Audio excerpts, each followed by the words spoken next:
public utility. The internet should be a public utility. The internet should be a public utility. The internet should be a public utility. The internet should be a public utility.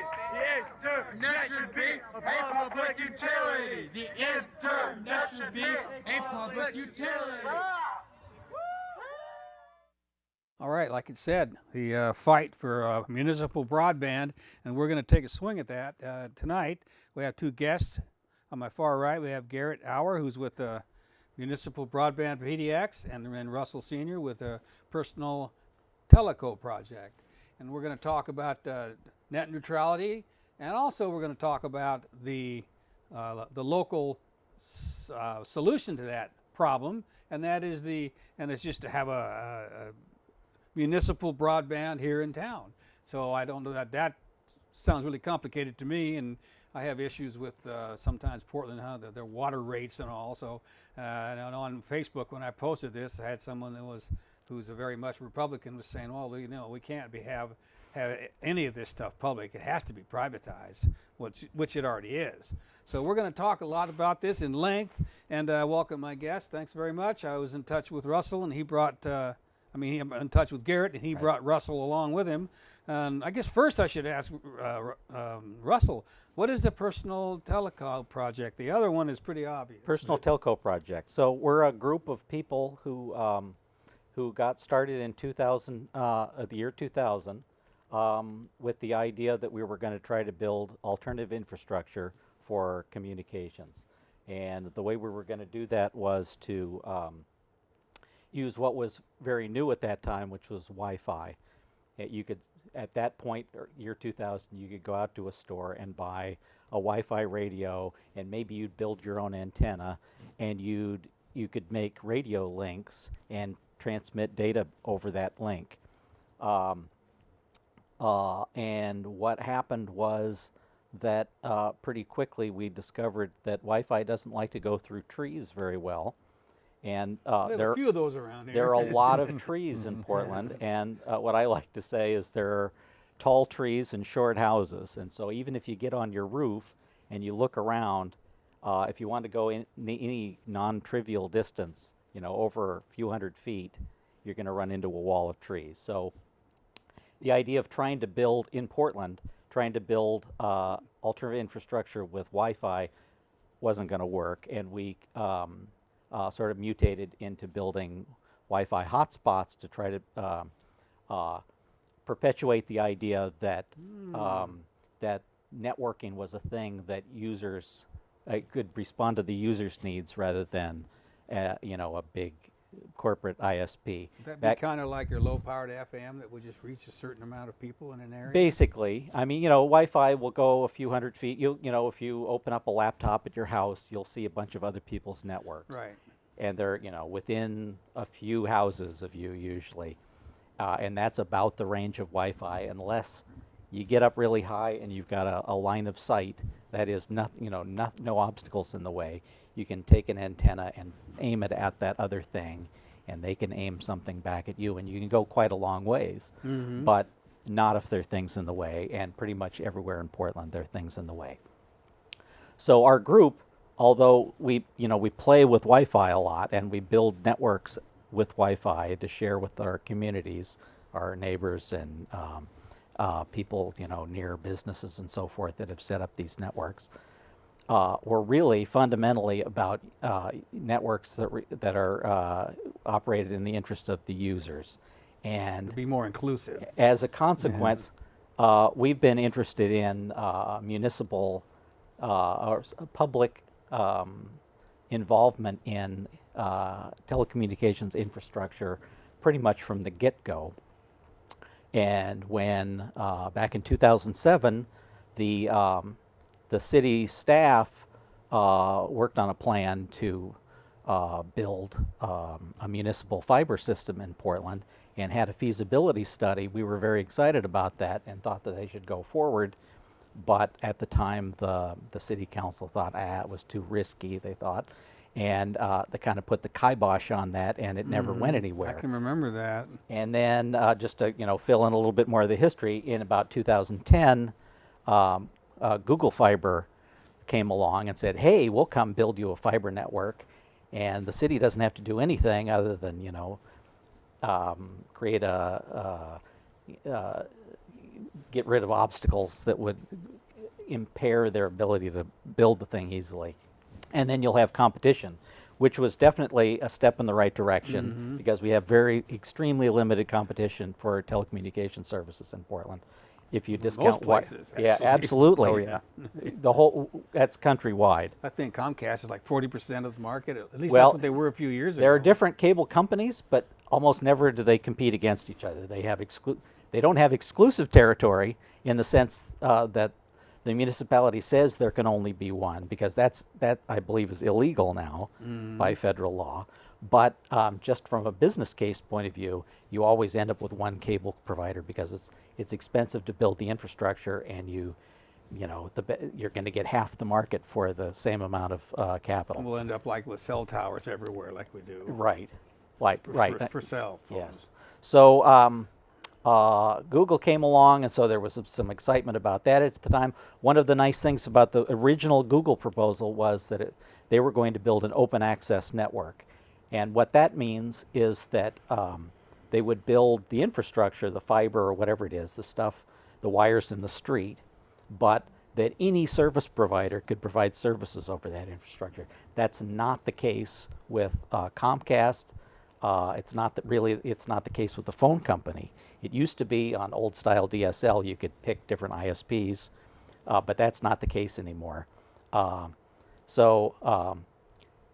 of the big problems is that the infrastructure owner can control who can provide services over that infrastructure. So if you connect to the cable, the coax cable going down your street, you have one choice for an ISP, and that's Comcast. And if you connect to CenturyLink's fiber or one of their fancier DSL connections now, you can only get ISP services from CenturyLink. And that's what they call vertical integration. They control the whole stack of services, from the content to the ISP to the infrastructure, and that gives them immense control over pricing. Gives them control with producers over it gives them pricing power to buy the content that they provide. So from a competition point of view, this vertical integration is horrible. Federal law gives the owner of the infrastructure that control. And my fundamental issue is that's horrible for the consumer. We need to get rid of that. And the only vehicle to do that right now is for the public to own the infrastructure, to build or purchase fiber infrastructure in the city, and then say it's going to be open access and allow any service providers access to that, and create a low barrier to entry. Anybody can basically have a pop-up service thing. Say they go down, they arrange for connection to the bigger internet, and say, hey, just connect to me. I'll charge you what it costs me, and so it puts a lot. It squeezes a lot of the margin out of the service portion of the price, which is a huge advantage for consumers. So my feeling is we need to have a municipal infrastructure, telecommunications infrastructure in Portland, to allow us to get to this state where we're not over a barrel all the time with the ISPs. Well, that makes sense. And with Garrett, that kind of brings us up to the present time, where he was talking about they could pretty well, they meaning Comcast or whoever was in control of the pipe, and so to speak, in your area. We need to get around that. And it seems to me that this net neutrality is going further down that same road. Oh, definitely. And that was a great history up until now. It was. It's great. It clarified a lot of my questions I didn't even know I had. Oh, yeah. Municipal Broadband, PDX, was an organization that rose from the ashes of net neutrality. That video was taken the week before net neutrality was repealed. And what I was saying there was, this isn't the end. Net neutrality, the battle for the net does not end with the repeal of net neutrality. It's going to shift now from protecting this existing legislation, which no longer exists, to pushing local governments to create their own internet infrastructure. And that's where we are right now. It's really the perfect city here in Portland. As Russell was saying, this is something we've been talking about for many years now, and it is clearly the time to act now that freedom of information and democracy itself is at risk. That is what the repeal of net neutrality means. It means a small handful of corporations has the ability to control what you see and do on the internet by blocking and slowing down content. And these are companies which have been lobbying against the interests of the American people for a very long time now. It's a small fraction of Americans who supported the repeal of net neutrality, and it's pretty easy to assume they didn't fully understand what that would mean. Unless you work for an ISP, there's no reason why you would. Yeah, that's pretty obvious, yeah. And so if we do nothing here, it's not a matter of if they will use their newfound powers to manipulate the internet for political gain. They're setting up to do it. It's a matter of when, which is why we need to act now with this.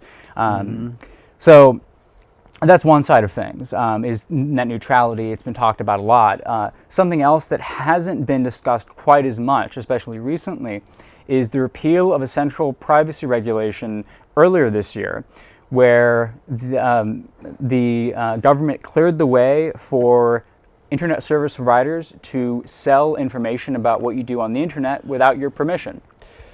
So that is another tremendous risk that the American people are now open to, thanks to largely internet service provider lobbying. And really, this is the last line of defense for online privacy and freedom of information, is for us to build out our own infrastructure that we have control over. Well, that makes sense to me. And, I was doing some research regarding this issue. I didn't have a lot of time, but I did spend some time. And I come across a town in Tennessee that was trying to do what we're doing. And then a law was passed, I think, statewide to try to stop it. They're trying to do that. And that's, they're not going to say, oh, you're going to have broadband. Well, we'll just figure out a way to do something else. They're going to go after this. There are some states in the country have laws that constrain municipalities from building municipal networks. Oregon is not one of those states. There have been successful municipal networks all over the country. Some in North Carolina. There's a big, probably the most famous municipal fiber network is in Chattanooga, Tennessee. So they've eventually succeeded with that. Oh yeah, that one, and it's everybody. If you live in Chattanooga, you love it. Everybody I've ever heard of,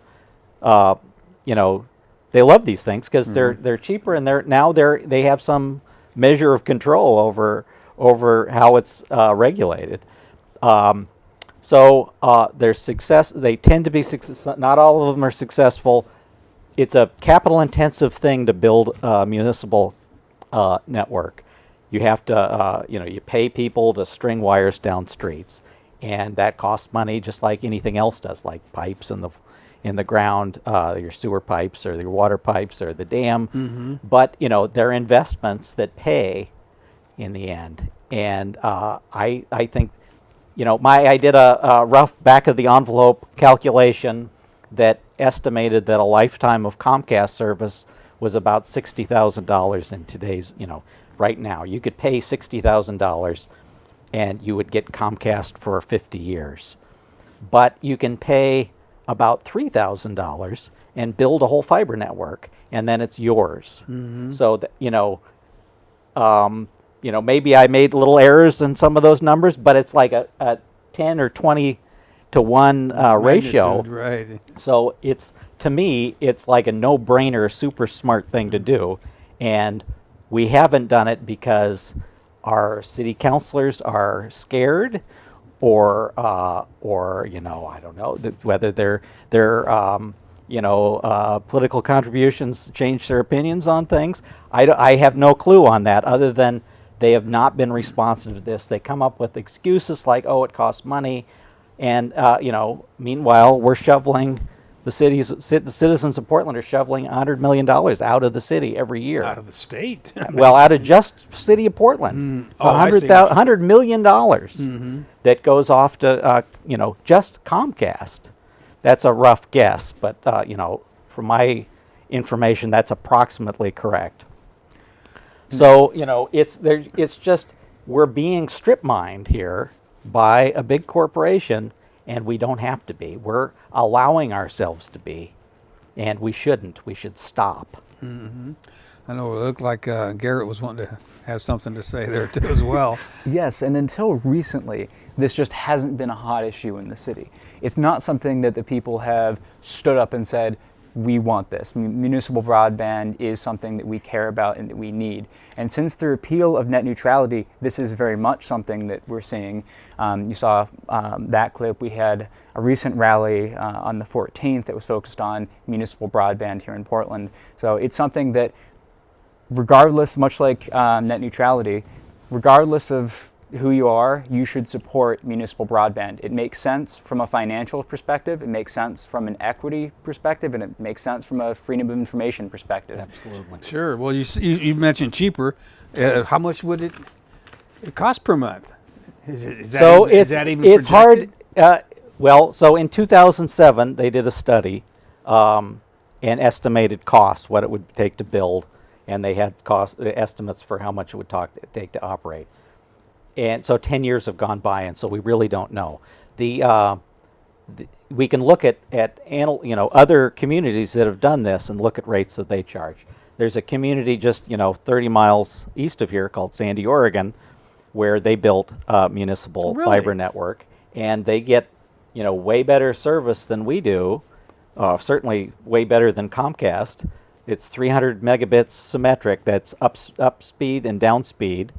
Whereas here with Comcast, it's faster one way than the other. Yes, exactly. It's like, whatever you pay down, you still only have maybe 5 megabits or maybe 15 going up. So this is 300. So you can upload stuff. You can be a producer instead of just a consumer. They charge for that service $40 a month, and they borrowed $7 million and by issuing bonds, and they're collecting revenue from the people who subscribe and paying those bonds back over a period of years. As opposed to like 60, I think, for Comcast, something like or that. even more, Or more, depending on what your situation is. Which is another huge selling point to this, really, because as he was saying, the financial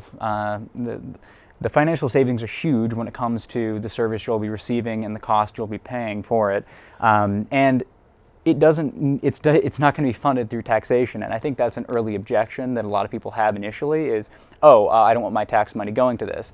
Well, it's not going to be funded that way, so we don't need to worry about that. I was wondering about that. Another thing we're talking about, I go on the internet, it's wireless. Why do they need to be stringing cables? So wireless has substantial problems, one of which is it interferes with itself. There's a limited amount of radio spectrum, and you need that spectrum, the different channels essentially that you can use to send your wireless signals over.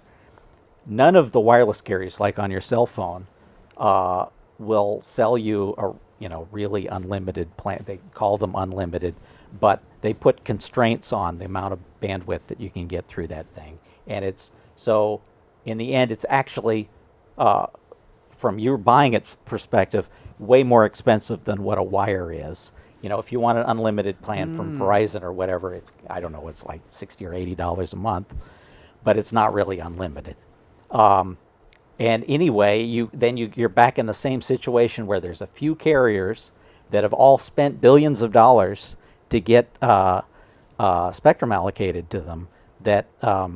So there's not an opportunity for people to enter the market to compete.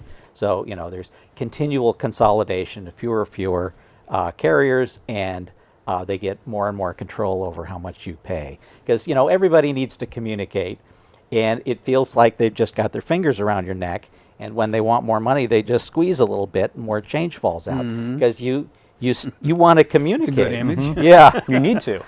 Yeah, I mean, it's a fundamental, you know, it's a fundamental human need to communicate. I mean, we could all go back and live in caves, you know, or in a, you know, out in the woods somewhere. And grunt at each other. And grunt at each other, and maybe, you know, you'll huddle together for warmth, and that's all the communication you need. But in today's society, we need to be able to communicate over distances, and, you know, politically, you need to be able to communicate to other people, you know, your ideas, and so, you know, you can have an exchange of ideas, and somehow you get some rational policy out of that. So yes, I totally agree. I mean, I've been yammering about the cost, and that's true. But obviously, the other thing is freedom, like you're saying. You know, that when they've got you, they can constrain what you can do. I mean, I'm kind of a nerd. I run servers, or I want to run servers that share information with people out on the internet. A lot of ISPs say, oh, you can't have servers, or you can't have an email server, or whatever. Well, I want one of those, and you're constraining my freedom by not letting me have that thing. So, you know, I say reduce the barriers and allow us to invest together communally in something that will save us all a lot of money in the end. Well, Garrett, you've, like you say, you're a new group, but this fight isn't new. And what has been your experience with the city council? They're the ones that would have to allocate the money and the resources, I take it. Definitely. So we are at a point where we're kind of focused on rallying the public. We're focused on showing them that this is something that the public really cares about and wants.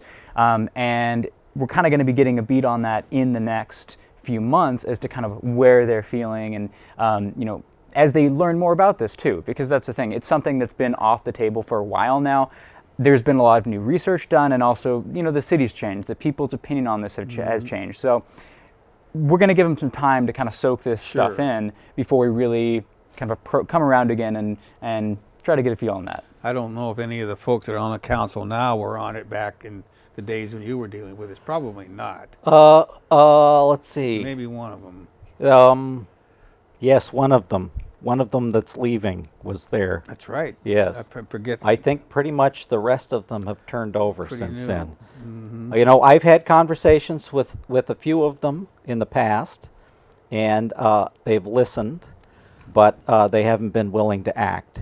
And so I think, I mean, part of the reason we're here tonight and why we had the rally and, you know, is to raise awareness in the community and to put you know, some pressure on city council that this is a real problem. You know, there was the other analogy I like to use on the whole cost thing is there was a study done a while ago about how the impact of bicyclers in Portland, and one of the impacts is that they're not spending money on fossil fuels. People, every time you get on a bike and ride somewhere, that's, you know, a gallon of gas or something you're not paying for. That ships money out of the state where they generate, you know, they create the gasoline. The more we can avoid shipping money away, the more money we have locally to spend on, you know, making our economy better, hiring people, having, you know, restaurants or whatever. You know, there'll be more disposable cash in people's hands. Sure. Well, you know, since public is the getting the public on board is the important part for this, at least on this early phase. I'm wondering, the only way the public's going to really get to know about it, other than a few that go to the websites and find out about your organization, is through the corporate media. And how has your efforts been covered, like at this rally and these different things? Have they been digging into it and really trying to find out what's going on? Well, so far we had one major news station do some pretty nice coverage of it. I think they focused a little bit on the free aspect, because we do want it to be free for low-income people, but, you know, at cost to everyone else, because that's just how you would finance something like this. Of course, it's going to be much cheaper than what Comcast and CenturyLink are currently providing, regardless. But that was kind of the, but we had some great coverage. They focused on the idea that the internet is a utility, an essential one that we need in our everyday life. You can't apply for a job if you don't have access to the internet. You can't get essential information that you need to make decisions about who to vote for in an election. Mm-hmm. It's about democracy. It's about participating in our economy and our society. It's not something you can do without access to the internet. And we need to be treating it just the same as we treat things like water and electricity. Mm-hmm. Well, you know, you both have mentioned that in different ways. I know that I've had folks on here from Dignity Village and from R2D2 downtown, mm-hmm. and one of the first things they have to do when they start putting these people together, they need a place to stay and a place to stay warm and dry, but then they need to have a central area that has access to the internet. Absolutely. So they can go to work, or they mm-hmm. can find work, or they can connect with people. And this is probably, you know, up until just recently maybe it wasn't, but now it is pretty much right up there with shelter and mm-hmm. heat and water and food. Yeah, it really is. And whether or not people, I don't think people realize that yet. I never even put it in those terms yet, even though I'm involved with communication and media here. Maybe they don't need cable, but they definitely need to communicate with one another mm-hmm. somehow. Yeah. And that is a good way to go on about it. I see we're in almost halfway through. There's another little 4-minute clip I have up there that it demonstrates what this net neutrality was and what it isn't anymore. And we can just take off when we come back from that, because that's gonna kind of put another couple thoughts in your mind.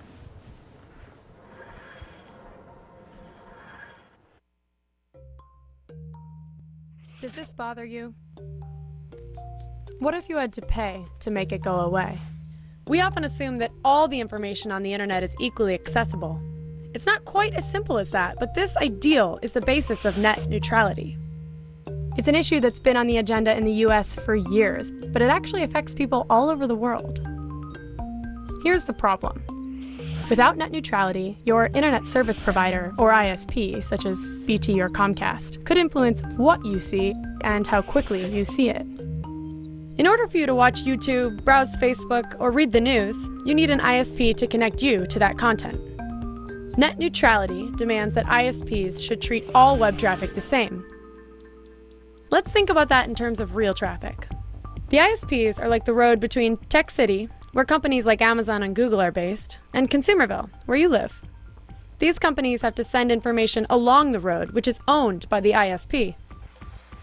Currently, vehicles from Google and vehicles from a small company travel on the same road at the same speed. The ISP cannot favor one over the other, so the Google van cannot overtake its competitor's little car. But imagine the road is converted into a highway with a fast and slow lane. To access the fast lane, companies have to pay the ISP more money. This favors big companies who can afford to pay. Some companies might even be denied access to the road altogether. It would be the ISP's choice.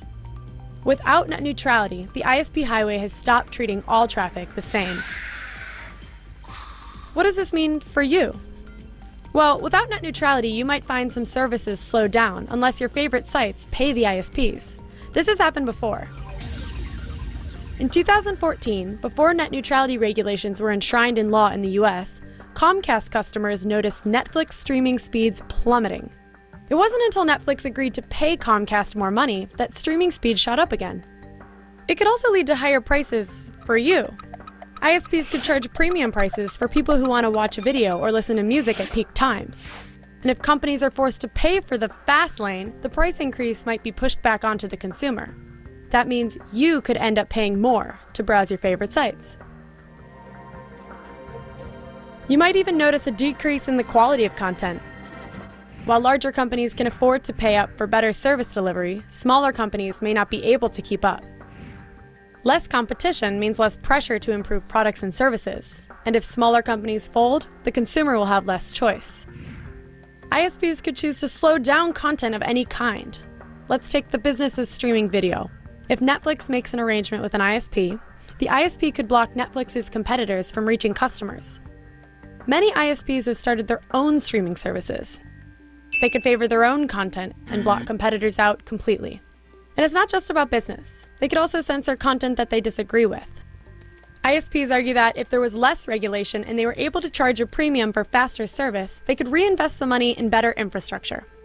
This could include improved access for people in remote and rural areas. If popular services like YouTube are putting more strain on the ISP's network, it makes sense for them to pay more anyway. Right? But YouTube would say it's not their job to improve the internet, just as it's not BMW's job to build better roads. What's more, many argue that any extra money paid to ISPs would really just go into the pockets of shareholders. One thing's certain, net neutrality creates a level playing field which spurs innovation. Small companies can easily challenge competitors, which motivates them both to improve their products. Small startups have a fighting chance to grow and even surpass their big rivals. That's how Facebook rose from humble origins in Mark Zuckerberg's university dorm room to domination over market leader MySpace. ISPs also argue that any consumers who don't like the way they operate can always choose to switch providers. But it's not that simple. Many people only have access to adequate broadband from one internet provider in their area. Without net neutrality, that one ISP could have a lot of control over what those consumers get to see online. So what do you think? Should net neutrality rules be protected, loosened a little, or even scrapped altogether? What I think is they pretty much said what we said, but having it right there in visuals, much more powerful. And I'm glad we have both.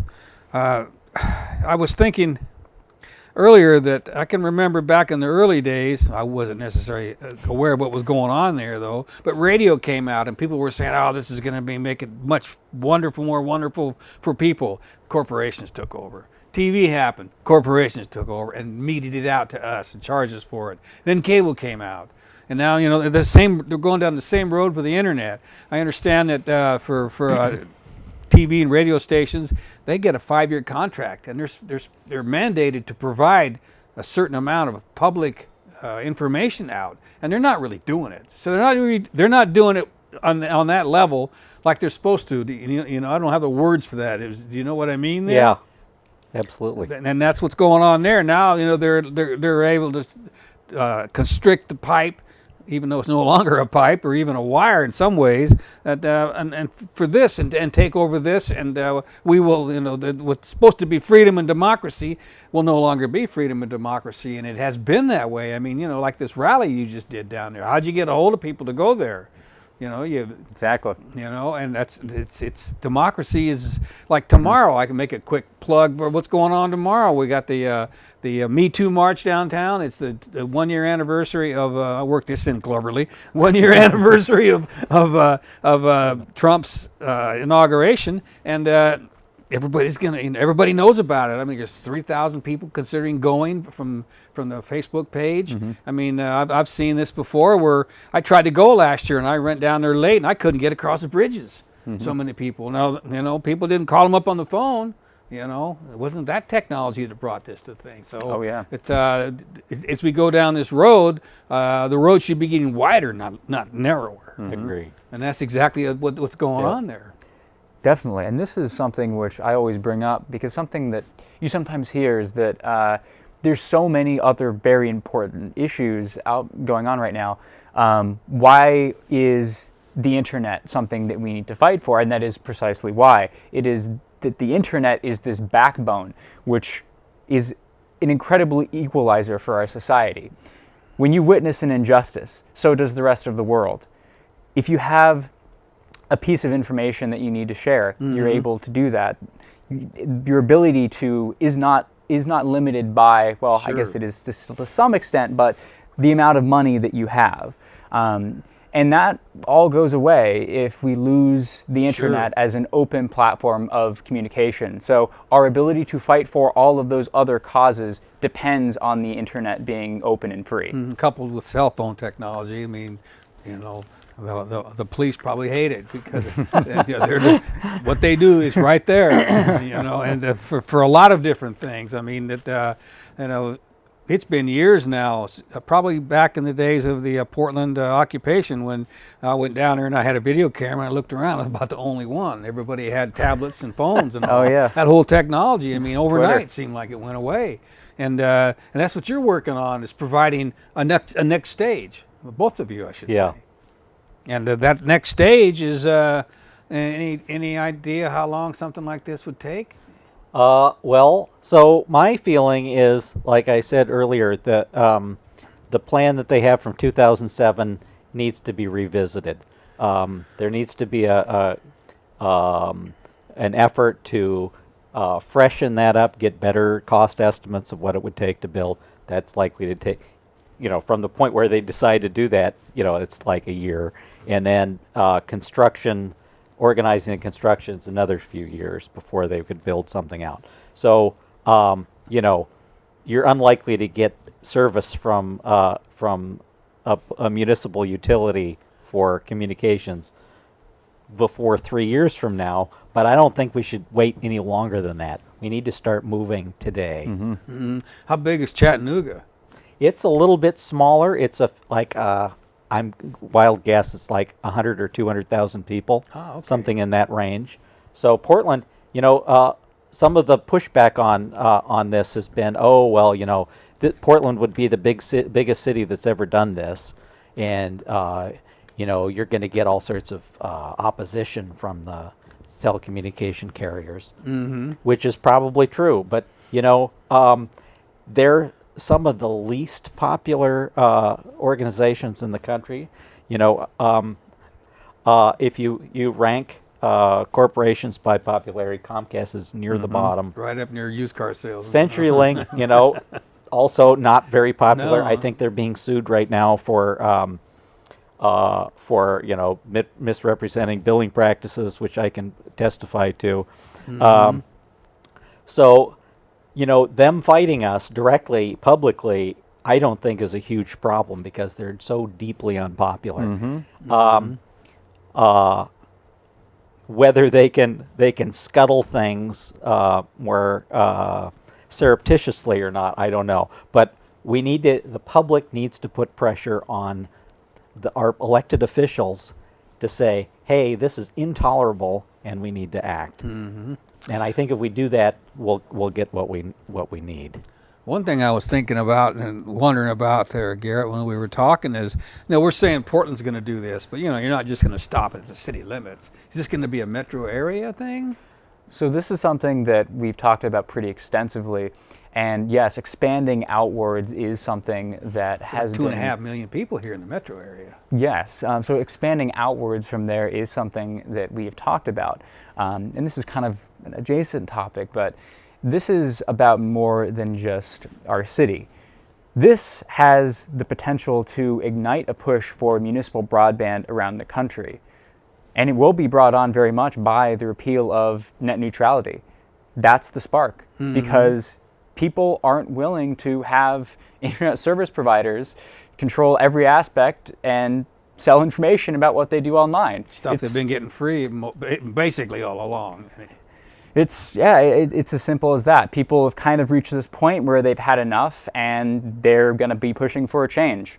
So that's something that I hope internet service providers are prepared for. Well, sometimes when you have a victory, it ends up being not a victory in the long run. And This will not be one for them. You shine the light on things, and So just as for the geographic scope question, there's the expression about think globally but act locally.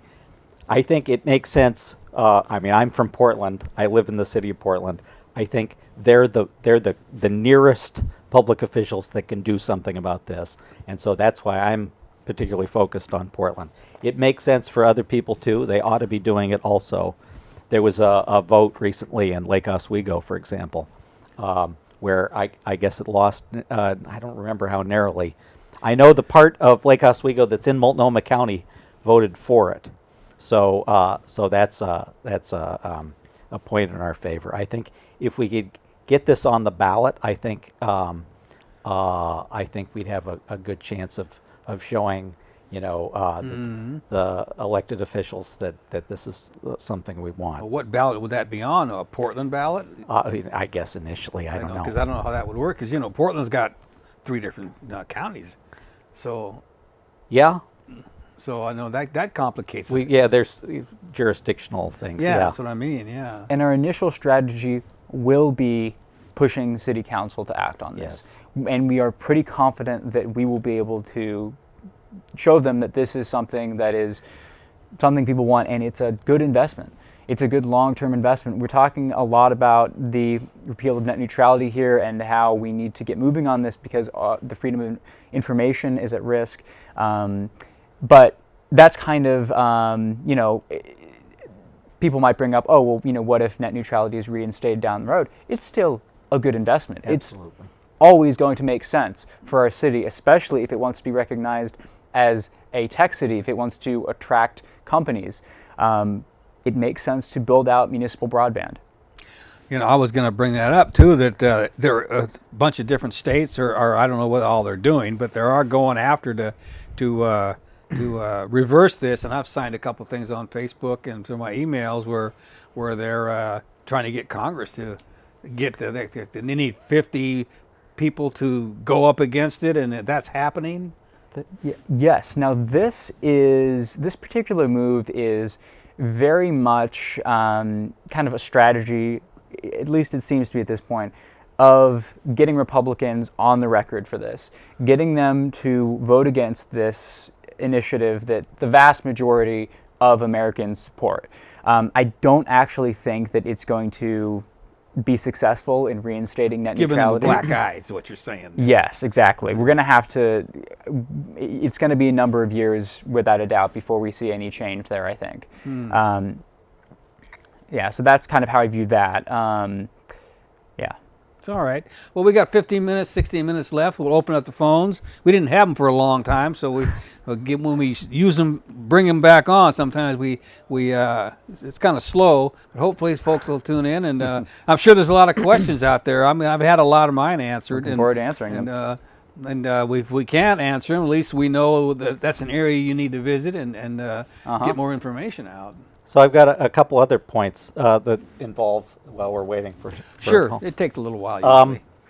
I have had several members of my family in public utilities. My father worked for the Bonneville Power Administration. Oh, okay. And my sister currently works for the City of Portland's Water Bureau. And you see, you know, what a public utility, how it's organized, and what its goal is, which is to provide a service at cost. That is, you know, they try to be, you can quibble about how frugal they are about certain things, but they're not taking big shovels of profit out of the thing in perpetuity. They're trying to provide a service. The Bonneville Power, you know, they built dams. They're paying bonds back to the federal government to help pay to construct the dams and the transmission systems and so forth. In exchange, we get cheap hydroelectric power in you know, a metropolitan area, and pay less for electricity than a lot of other places in the country. We've that cheap electricity for decades and decades employed lots of people here because there was cheap electricity. You know, the aluminum plants are mostly gone now, but when they were here, they were paying people good money. Good money, right. And likewise, there's the whole history of the Portland Water Bureau. You know, in 1880 or something, everybody was drinking out of puddles, you know, or the equivalent. And there were a few private water utilities, and people would get sick because, you know, there was horse manure going into the wells and stuff. Everything, yeah. And then eventually the city said, hey, this is intolerable, like now, and said, we're going to spend a big pile of money to build a dam up in the mountains. And they did a hell of a good job doing that, and too. They put big giant pipes that come all the way from the mountains. Gravity fed, yeah. You know, almost no, you know, operating costs from there. You don't have to pump anything. You got the nice gravity going for you. And here we all get super great water here. For the time, that was probably as much of an engineering feat as what we're talking about. Yeah, you know, and thank goodness for engineers. They know how to do stuff. And as a result, the public invested in a thing, and we've been able to reap the benefit of that thing for decades and decades and decades. And you know, now we're going to spend, you know, for purposes we don't have full control over, we're going to build a filtration plant that's going to cost more than it would cost to build a fiber network in Portland. And we're all going to pay for that through our water bills. And our city's been pushing it. Well, the kind of, I mean, the EPA said, hey, you got these bugs in the water and you got to get them out and you need to build something to do that. So they've decided to do that thing. There may be some cheaper options, but,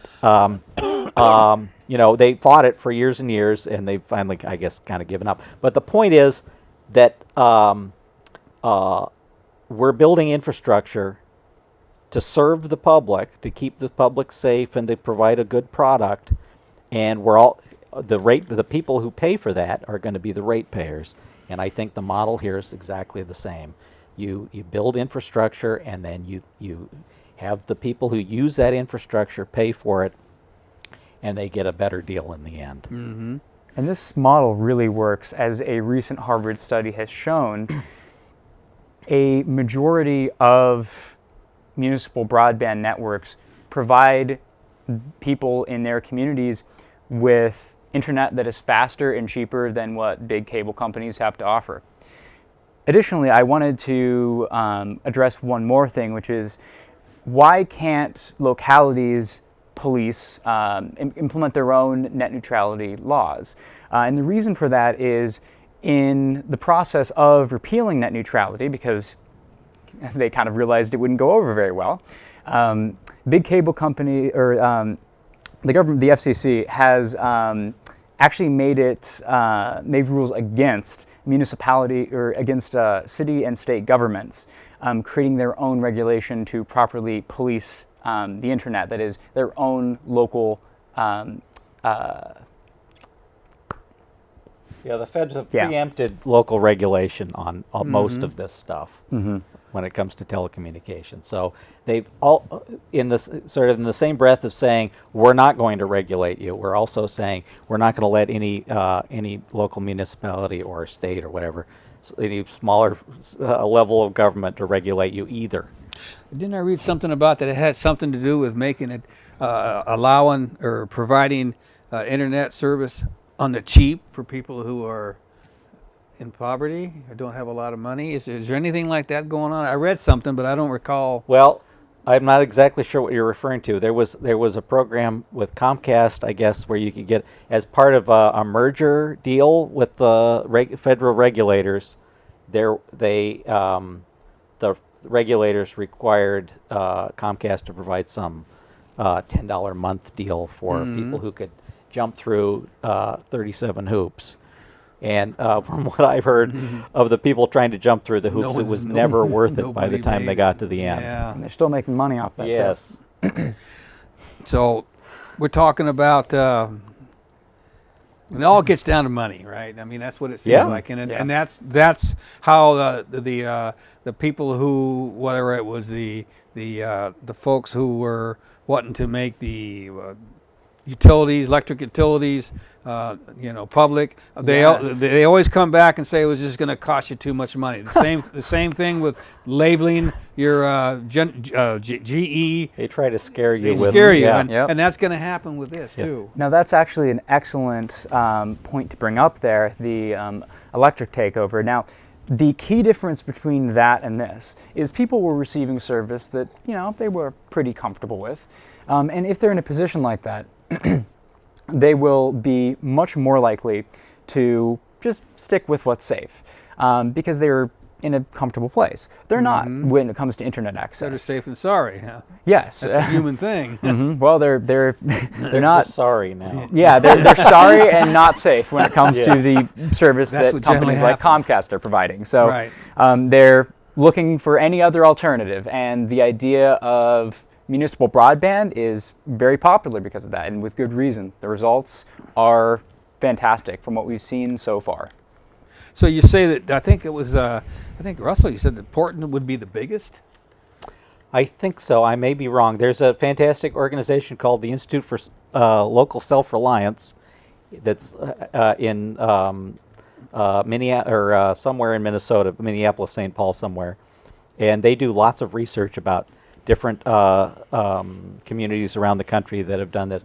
Several years ago, there were 133 communities that had municipal broadband networks, and it's more than that now. I'm all sure. Like Sandy, probably smaller. They tend to be, because they run into fewer obstacles. They're like like as you were saying, people are an ATM machine to these companies, and what they do with some of the money that they get is they spread it around to anybody in public office to curry favor.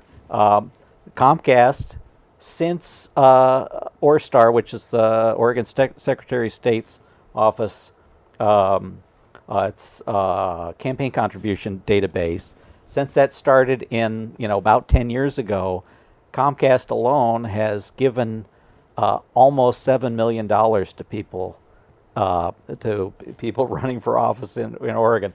So they use the money that we give them to lobby our elected officials to act in their interest and not the public's interest. And I don't mind them giving the public officials money, but I do mind when the public officials act in their interest and not in ours. And pretend that it's not bribery. Exactly.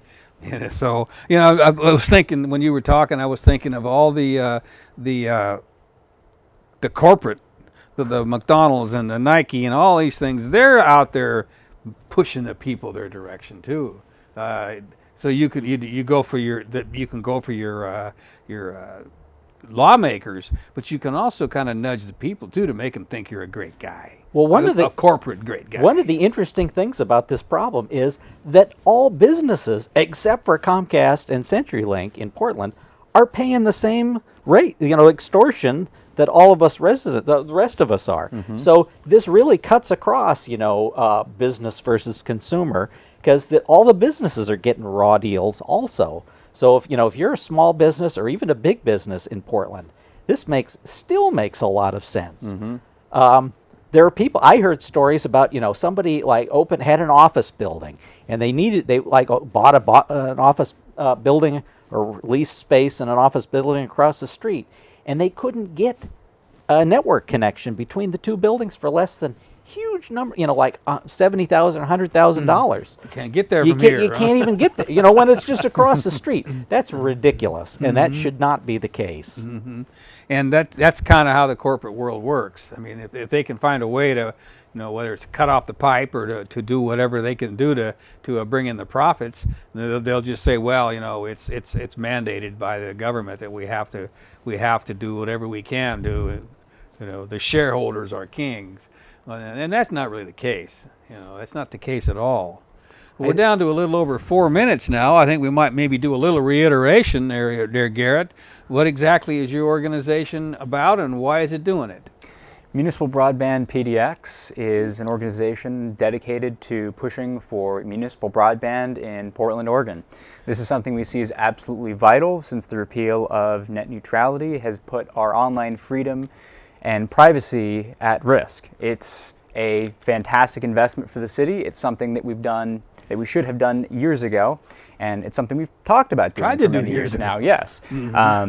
And now that the stakes are so high, it's something that I think that we should be moving forward with as soon as possible. And Russell, your organization is going down the same road, but you're kind of taking a different tack, though. Well, the focus has always been in the same direction, and although we fiddle around with our little Wi-Fi toys and help people out in the near term, really the focus is on the long term and getting infrastructure that we can use, in a more comprehensive way.